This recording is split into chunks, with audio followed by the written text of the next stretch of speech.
pilkada, utamanya Pilkada DKI Jakarta 2017 nanti, yang patut diwaspadai adalah penyebaran berita bohong atau hoax. Megawati juga bicara soal berita bohong atau hoax yang dimanfaatkan untuk meraup suara. Memang banyak sekali turunan-turunan produknya, salah satunya adalah menebar kebencian, begitu informasi-informasi yang bohong.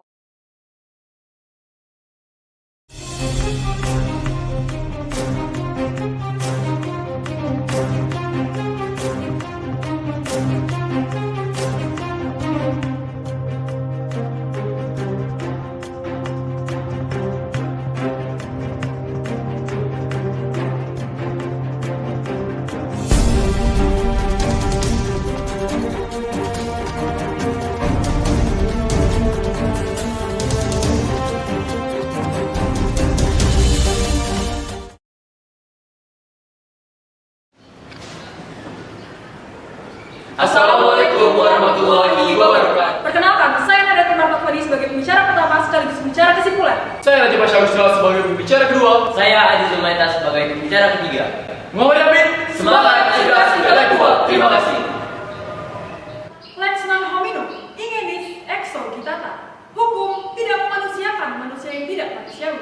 Assalamualaikum warahmatullahi wabarakatuh. Shalom, Om Swastiastu, Namo Buddhaya, salam kebajikan. Terima kasih kepada moderator, Dewan Juri yang terhormat, serta rekan-rekan intelektualku dari tim kontra. Perkenalkan saya, Nada Marta Fadi sebagai pembicara pertama dari tim pro atas masih perdebatan kita kali ini, yaitu pemidanaan penyebaran berita hoax. Dengan bangga, saya membuka alur perdebatan kita kali ini dengan membagi ranah pembicaraan saya menjadi 6 bagian, yaitu kata kunci, limitasi, latar belakang, urgensi, beban pembuktian, dan status quo. Dewan Juri yang terhormat, saya akan mulai dengan kata kunci dari mosi perdebatan kita kali ini. Menurut penyelidikan Universitas 17 Agustus Surabaya, pemidanaan merupakan penjatuhan pidana sebagai upaya yang sah yang dilandasi oleh hukum untuk mengenakan sanksi kepada seseorang yang melalui proses peradilan pidana terbukti secara sah dan meyakinkan bersalah melakukan suatu tindak pidana. Sementara menurut Herlinda, hoax adalah usaha untuk menipu akan mengakali pembaca untuk mempercayai sesuatu. Padahal, sang pencipta berita tersebut tahu bahwa berita tersebut adalah palsu. Dewan Juri yang terhormat, di sini kami dari Pro memberi limitasi pada perdebatan kita kali ini, yaitu pemidanaan penyebaran berita hoax melalui media sosial di bidang politik. Dewan Juri yang terhormat, masuk kepada latar belakang dari tim kami. Saat ini, marak terjadi kecurangan dalam pilkada. Salah satu kecurangan yang sering terjadi adalah penyebaran berita hoax di media sosial untuk saling menyerang pasangan calon lainnya demi kepentingan pribadi. Hoax kini bahkan sudah menjadi bagian dari politik dan tidak bisa dipisahkan. Kominfo berhasil menjaring 771 konten hoax selama periode pemilu 2019. Selama 7 bulan terakhir, dari Agustus 2018 hingga Februari 2019. Dari 771 konten hoax tersebut, mayoritas adalah berita hoax yang berkaitan dengan politik jelang Pilpres 2019. Dewan Juri yang terhormat, dalam pemilu sendiri, hoax sering dijadikan propaganda untuk melemahkan dan menjatuhkan orang lain melalui penyebaran berita yang bersifat negatif dan provokatif. Masuk pada urgensi tim kami, mengapa perlu adanya pemidanaan terhadap penyebaran berita hoax? Dewan Juri yang terhormat, RUU KUHP tahun 2019 menyebutkan tujuan pemidanaan dalam pasal 52, salah satunya yang berbunyi, pemidanaan bertujuan untuk menyelesaikan konflik yang ditimbulkan akibat tindak pidana, memulihkan keseimbangan, serta mendatangkan rasa aman dan damai dalam masyarakat. Dewan Juri yang terhormat, di sini kami sebagai tim pro membawakan beberapa beban pembuktian yang tertuang dalam UU ITE pasal 28 ayat 1, UU ITE pasal 27 ayat 3, UU ITE pasal 27 ayat 4, dan UU KUHP pasal 14 ayat 1. Dewan Juri yang terhormat, apabila kita merujuk pada situasi saat ini, memang pemerintah sudah mengadakan edukasi dan binaan bagi para pelaku penyebar berita hoax. Namun, perlu kita pahami bersama bahwa edukasi dan binaan yang desain saat ini belum mampu untuk mendefinisikan atau memberi efek jerah bagi para pelaku penyebar berita hoax. Maka dari itu, pemidanaan penyebaran berita hoax ini hadir untuk mengatur secara komprehensif serta memberi efek jerah bagi para pelaku penyebar berita hoax. Pemidanaan penyebaran berita hoax ini juga dapat mewujudkan tujuan negara yang sejalan dengan Pancasila dan melaksanakan amanat konstitusi. Demikian yang dapat saya sampaikan dan akan dilanjutkan oleh pembicara kedua dari kami. Terima kasih. Fiat Justisia buat Keru. Keadilan harus ditegakkan meskipun langit akan runtuh. Assalamualaikum warahmatullahi wabarakatuh. Shalom, Om Swastiastu, Namo Buddhaya, salam kebajikan, dan salam sejahtera bagi kita semua. Terima kasih kepada moderator, Dewan Juri yang terhormat, serta rekan-rekan intelektualku dari tim kontra. Saya, Raja Pasha Usra, di sini berdiri tegak sebagai pembicara kedua dan akan mengikuti alur perdebatan tim kali ini. Dan saya akan memberikan landasan-landasan argumentasi yang akan memberikan kedudukan kepada tim kami sebagai tim pro yang akan menerima mosi kita pada hari ini, yakni pemidanaan penyebar berita hoax. Pertama-tama saya akan membidas beberapa perancu yang telah dinyatakan oleh tim kontra karena sepertinya tim kontra terlalu cepat memberikan argumentasi tanpa adanya landasan hukum jelas dalam juri yang terhormat. Sebagaimana yang dinyatakan oleh tim kontra, bahwasanya hoax bisa dijadikan sebagai wadah aspirasi masyarakat untuk menyatakan pendapat kepada pemerintah pemerintah dan juga terhormat. Apakah itu hal yang benar dan juga terhormat? Tentu saja itu tidak benar dan juga terhormat. Karena hukum menyebarkan berita hoax tersebut bukan berarti akan melakukan kebebasan untuk berpendapat. Dengan adanya hukum menyebar berita hoax tersebut diharapkan sebagai aturan atau batasan agar masyarakat tidak menyampaikan informasi yang salah maupun bohong dan juga terhormat.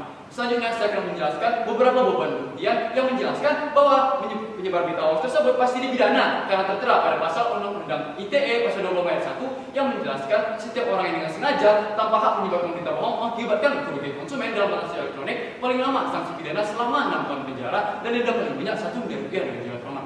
Dan jika hoax tersebut bermuatan penghinaan maupun pencemaran nama baik akan dipidana berdasarkan pasal 27 ayat 3 akan dihukum dengan 4 tahun penjara dan denda paling banyak 750 juta rupiah dan juga terhormat. Dan jika bermuatan pemerasan maupun pengancaman dipidana berdasarkan pasal 27 ayat 4 akan dihukum pidana penjara selama 6 tahun dengan denda paling banyak 1 miliar rupiah dan juga terhormat. Dan penyebar berita hoax ini pasti dipidana juga tertera pada pasal KUHP yaitu pasal 14 ayat 1 yang barang siapa yang menyebarkan berita bohong akibat keonaran di ruang masyarakat akan dihukum dengan hukuman penjara setinggi-tingginya 10 tahun dan juga terhormat.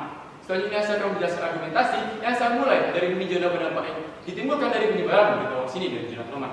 Menurut jurnal ilmu pengetahuan bahwa hoax pasca pemilu maupun pilkada cepat menyebar melalui media sosial, internet maupun berita di TV dengan sengaja disebarkan pada dasarnya untuk kepentingan pribadi dan untuk menjatuhkan lawan politiknya dan juga terhormat.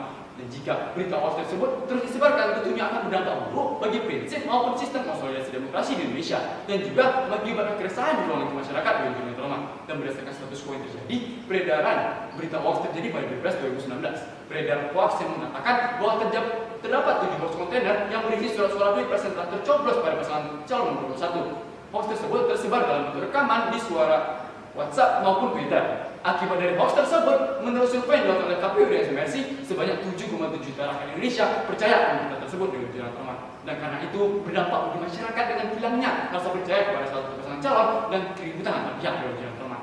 Padahal pemilu ini merupakan pesta demokrasi yang sangat besar untuk memilih kepala negara, dewan eksekutif yang akan menjalankan roda pemerintahan kita negara ini dengan jalan terhormat. Dan kita simpulkan dan dari apa yang sudah saya paparkan, sudah semestinya lembaga yudikatif sebagai lembaga peradilan untuk menegakkan eksistensi hukum pidana yang telah diatur menurut Undang-Undang Dasar maupun Kitab Undang-Undang Hukum Pidana mengenai masalah ini dengan jalan terhormat. Dan juga perlu dipertegas bahwa penyebar maupun tokoh utama dari berita tersebut harus ditindaklanjuti karena hal tersebut sudah diatur dalam KUHP maupun Undang-Undang ITE dan dengan sangat jelas disebutkan setiap orang yang menyebarkan berita bohong atau hoax dilarang untuk menyebarkan berita tersebut jika dirasa belum benar informasi dan sumbernya dan juga akan berpotensi menimbulkan keributan akan ditindak sesuai hukum yang berlaku.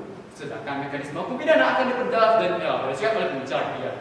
Menurut kacamata hukum dan sumber dari jurnal ilmu hukum, sistem hukum pidana Indonesia mengusung teori utilitarian atau teori relatif, yang mana teori ini bertujuan untuk menciptakan ketertiban di masyarakat, memperbaiki kerugian yang diterima masyarakat, juga memperbaiki si penjara. Menurut Bulari dan Arif, teori utilitarian ini berfokus pada 3 tujuan pembinaan, yaitu preventif, deterrence, dan reformatif. Sehingga melalui pembinaan tersebut akan memberikan deterrence efek atau efek jerak bagi pelaku sehingga dapat menyebabkan atau mencegah kejahatan di masa yang akan datang.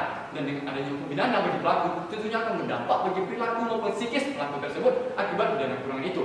Dengan mengisolasi pelaku dalam penjara, pelaku kehilangan argumentasi dan terganggunya kondisi psikis pelaku harus sendiri, dan hal tersebut diharapkan akan menimbulkan efek jerak bagi pelaku itu sendiri dan juga rumah. Dan dapat disimpulkan dan sekaligus menjawab agesitas tim kami bahwa kami percaya pembinaan tersebut merupakan hal yang paling pantas untuk dilakukan karena ditinjau dari dampak buruk yang sangat besar dan sangat signifikan bagi masyarakat. Dan dengan hukum yang telah ada, kami percaya bahwa hukum tersebut dapat memberikan efek jerak bagi pelaku itu sendiri dan juga rumah. Dan kami dari tim Pro menyatakan dengan tegas dan mantap, kami akan menjadi tinggi dan berdiri tegak pada mosi berbagai kali ini. Dan kami berharap agar tim kontra akan meninggalkan keberpihakannya dan ikut bersama kami untuk menegakkan mosi kita hari ini. Sekian, terima kasih. Kulupaya poin 8 Esko. Jatuhkanlah hukuman yang setimpal dengan perbuatannya. Assalamualaikum warahmatullahi wabarakatuh. Selamat pagi Dewan Juri yang terhormat sekaligus rekanku sekalian dari tim kontra. Salam sejahtera untuk kita semua. Saya sebagai pembicara ketiga dari tim Pro menjunjung tinggi mosi perdebatan ini, yaitu pemidanaan penyebar berita hoax. Sebelum saya memulai pembahasan saya terhadap mosi perdebatan kita kali ini, izinkan saya untuk membagi pembahasan saya menjadi 2 ranah pembicaraan, yaitu pertama bidasan dan yang kedua solusi cerdas. Dewan Juri yang terhormat, izinkanlah saya menyampaikan bidasan-bidasan terhadap poin-poin rancu yang mana kami percaya tim kontra terlalu cepat mengambil benang merah terhadap pembahasan terhadap mosi debat kita pada kali ini.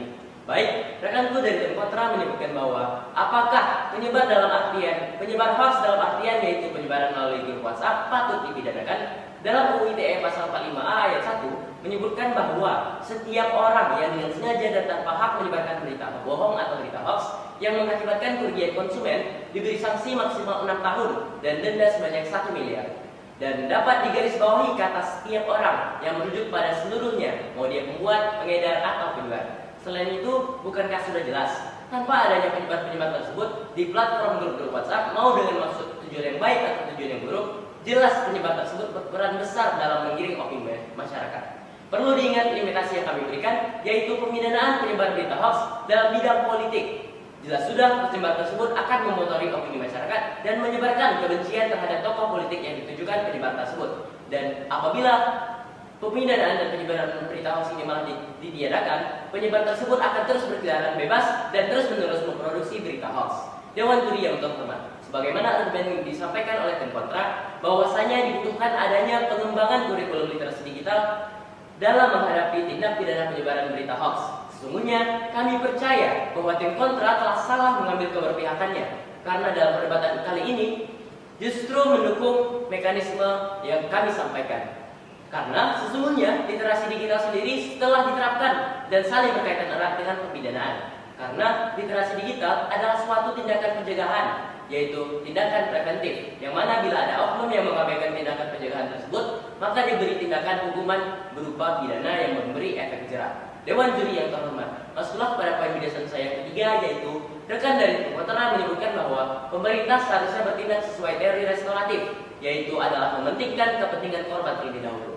Perlu diingatkan kembali, dalam upaya menghentikan hoax untuk terus merugikan masyarakat, dibutuhkan adanya pemutusan rantai utama penyebar hoax. Dan di sini kami percaya alangkah baiknya kita untuk menerapkan teori retributif, yaitu teori di mana pidana yang diterima sudah sepatutnya berlandaskan keadilan serta nilai moral. Kenapa kami lebih bicara hal tersebut? Karena sesungguhnya poin utama dalam menghadapi kasus hoax ini adalah dengan menghadapi dan memberantas kasus hoax tersebut secara langsung sampai tuntas, tanpa memperlama dan memperbesar kerugian akibat hoax itu sendiri.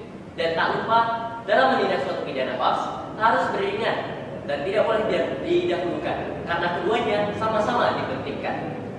Dewan Juri yang terhormat, kami tim Pro percaya dengan adanya mosi kita pada kali ini, yaitu pemidanaan penyebaran terhadap penyebar berita hoax, mampu secara efektif menekan kasus-kasus hoax yang beredar. Dengan begitu, berikut saya sampaikan bagaimana mekanisme dalam menjalankan pemidanaan penyebaran berita hoax. Pertama, dimulai dengan pelaporan. Masyarakat yang merasa dirugikan terhadap suatu konten berisikan hoax untuk segera melaporkan kepada Menkominfo dengan alat bukti melalui email aduan konten mail@kominfo.go.id yang kemudian akan diverifikasi oleh Menkominfo. Lalu aduan konten kemudian akan dapat dilihat di laman transpositif.kominfo.go.id. Dipertekan di sini bahwa pemerintah dan masyarakat harus bersikap tegas, cepat, dan tanggap, serta bekerja sama untuk menekan serta mengurangi resiko kerugian yang apabila dibiarkan akan berdampak terhadap masyarakat luas yang mendapatkan informasi palsu.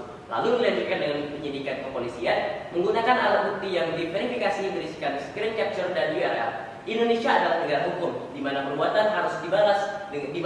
perbuatan harus dibalas dengan seadil-adilnya. Dengan adanya bukti-bukti yang terverifikasi menunjukkan suatu peristiwa hukum yang telah terjadi, sudah semestinya dijatuhkan pemidanaan terhadap seseorang tersebut dikenai pasal 45A ayat 1.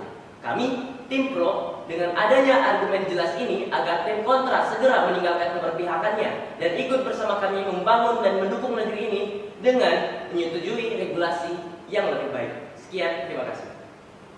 Assalamualaikum warahmatullahi wabarakatuh. Dewan Juri yang kami hormati, rekan intelektualku dari tim kontra, serta pemerhati hukum yang berbahagia. Telah usailah perdebatan kita kali ini. Saya Nada Timartafoni, selaku pembicara pertama yang akan menyampaikan closing statement terkait masih perdebatan kita kali ini dari sudut pandang Pro.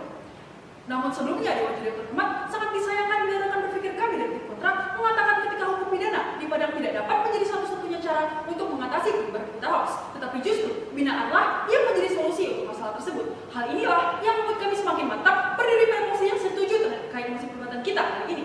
Dewan Juri yang terhormat, banyak kecurangan penyebaran berita hoax di media sosial terkait pilkada untuk saling menyerang pasangan calon lainnya demi kepentingan pribadi.